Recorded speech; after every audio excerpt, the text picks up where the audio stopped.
Kimberly O'Flannel joins us this evening to debut her first novel, a yet-to-be-named romantic comedy adjacent Christmas tale.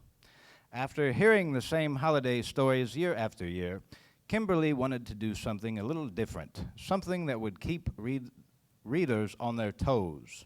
And what better way to do that than a choose-your-own-adventure style novel that will allow you, the audience, to join in the storytelling fun, because everyone knows there's nothing less predictable or overdone than a love story that happens at Christmas. Please welcome Kimberly O'Flannel.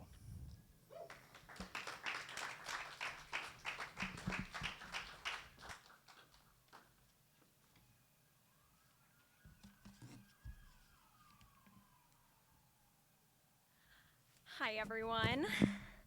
Okay, I'm Kimberly O'Flannel, your super relatable and non-threatening author that was picked to present this to you. It is a choose-your-own-adventure, so you will have to make some choices. We'll do it by, round of applause. Just yell out. I'll tell you when. Please wait until it's time. Okay, I am on a bit of a deadline, so we're gonna head right into the story. Okay, chapter 1. Darcy Miller rushed through the busy, blustery streets of the big city on this late December morning, the honking taxis and hurried passerbys weaving around the gray skyscrapers, making it obvious Darcy works in a city that is ambiguously New York, but is, of course, literally Vancouver. She turns the corner, a mere block away from work, and can already see the holiday displays outside the front door. You choose. Okay. What is Darcy's job? Option A, is she a highly ambitious lawyer who always puts her work above superfluous things like Christmas? Or option B, a smiling baker with big dreams who visually resembles everyone's idea of a preschool teacher? Okay, so please, by round of applause, option A. Option B. Okay, wonderful. Great, we'll just, to give you an idea fully of what it would look like in a book, a visual medium. Okay. All right, so we've chosen baker, so no gay assistant. Okay. Option B, baker. Darcy walks through the door and is immediately hit with the inviting smell of freshly baked bread. She smiles and breathes it in deeply, as if she doesn't work in this very place with this very smell every single day. She sees all of the baked goods sitting in their window display and can't help but daydream about the cupcakes and muffins and pies she'll sell in her own bakery someday. Her daydreams are interrupted by a loud crash coming from the kitchen. Darcy runs back to find her quirky and eccentric boss Gertie covered in flour. You would think after owning a bakery for 40 years in New York, Vancouver, I would stop doing this, Gertie says eccentrically. Darcy helps Gertie to her feet. Darcy, you are just so helpful. What would I do without you? Gertie says elderly. Oh, Gertie, you would be just fine. But are you sure you can handle things while I'm visiting my parents in their small, holiday-loving hometown for Christmas? Asked Darcy. Darcy, you do so much for me in the shop. You deserve a break, and you deserve to find love. Love from a man, specifically, Gertie yells, because insisting on your employees' love lives is an eccentric and elderly thing to do. Oh, Gertie, you know baking is my love, Darcy says as she cleans up the kitchen and gets started baking assorted baked goods. But she can't help but wonder if maybe her trip home for Christmas this year will bring something a little special. All right, so we'll skip ahead through the gift shopping montage. Darcy's arrival at home, Mom and Dad are excited to see her. They have matching Christmas sweaters on. The dog also has a matching Christmas sweater. Okay, chapter other. Darcy desperately wants to see the holiday decorations in town, so she laces up her running shoes and heads out for a jog. Snow is on the ground everywhere, but not in a gross way like in real life. It's in a holiday way, where it's impeccably white and fluffy. Darcy is appreciating the snow so much she doesn't see the very dangerous icy patch ahead and finds herself on the ground before she can piece together what just happened. "Here, let me help you." Darcy hears a man's voice, specifically the voice of a man who looks vaguely like he could be a model in a J. Crew catalog, but in an approachable way. She feels a hand reach out and pull her up. Once upright, Darcy sees that this man is, "You choose." Okay. Option A, it's her childhood neighbor, but all grown up in a hot way. Or option B, a handsome stranger she doesn't recognize in a mysterious and intriguing but still hot way. Okay, so by round of applause, option A, neighbor. Okay, and option B, stranger. Okay. I think we'll go with stranger. That one was longer. All right, so stranger. Okay. So all of the parents are alive. All right.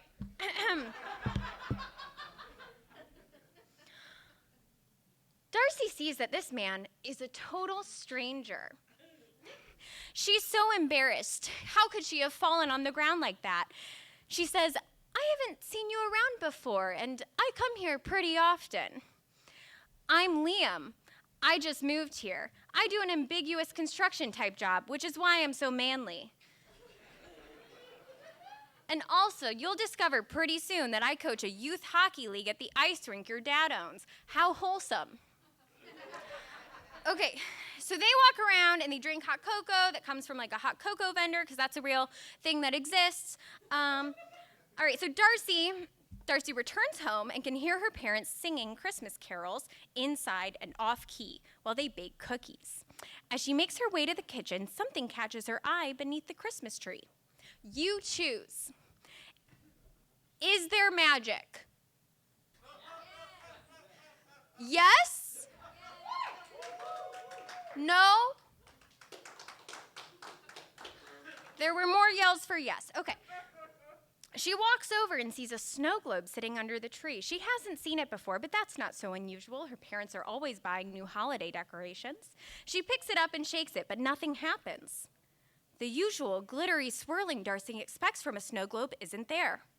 What Darcy fails to notice, though, is that snow begins to swirl outside of her window. She shakes it harder, still nothing, but with every insistent and impatient shake of this globe that an adult woman probably should not care about so much, more and more snow begins to fall. Resigning herself to the fact that the snow globe is broken beyond measure, Darcy tosses it onto the couch as she walks into the kitchen to enthusiastically help with the holiday baking. She does not notice that the snow globe lands upside down or that snow outside begins to fall more heavily.